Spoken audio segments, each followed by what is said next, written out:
Getting paid to listen to music sounds like an absolute dream side hustle, doesn't it? I mean, making money doing something you already do every single day. But is it for real, or is it just one of those things that's too good to be true? Well, that's what we're going to find out. We put 6 of these apps to the test to see what the real deal is.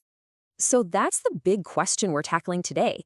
Can you actually pop in your headphones, turn up the tunes, and watch your bank account grow? We downloaded 6 free apps that all make this promise, and we're about to separate the fact from the fiction. You have to admit, the idea is super tempting. For anyone who loves music, it feels like a total no-brainer. But you know what they say. If it sounds too good to be true, it probably is. So let's see what happens when this alluring promise meets cold, hard reality. All right, let's dive in. But I've got to warn you, we're starting with the bad news first. To put it nicely, most of these apps just did not deliver. We're going to do a quick run-through of 5 of them that had some pretty major issues. First on the list is a website called Razune. The idea is really straightforward. You listen to songs, you get paid. It sounds simple enough, right? But oh boy, things get complicated fast.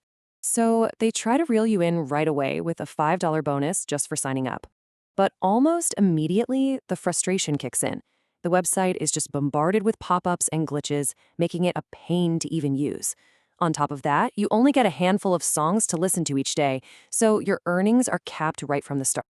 And here it is. This is the real kicker. The minimum you have to earn before you can cash out is $90. 90, when you're only making about 66 cents a song, and you can only listen to a few a day. Well, you do the math. You'd be at it for an eternity. That initial $5, it's basically just bait. Okay, moving on to number 2, Slice the Pie. This one's a little different. You're not just listening, you're getting paid to review the music. And it's not something you can do in the background. You have to be paying close attention for at least 70 seconds straight. Yeah, this quote pretty much says it all. Imagine this.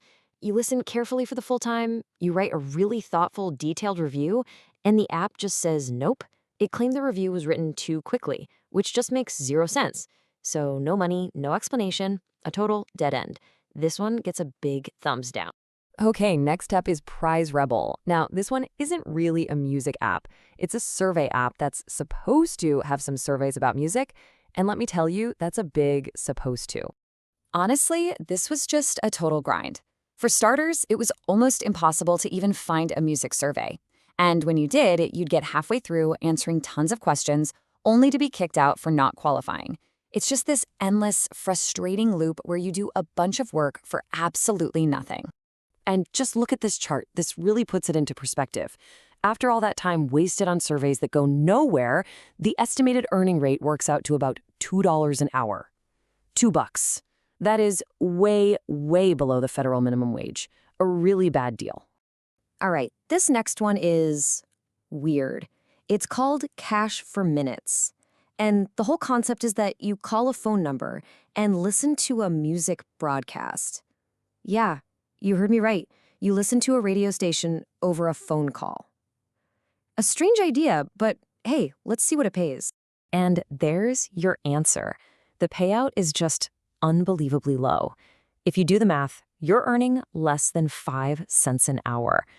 Not $5, 5 cents. And you're probably burning through your phone minutes to do it. It's pretty obvious this one is a hard pass.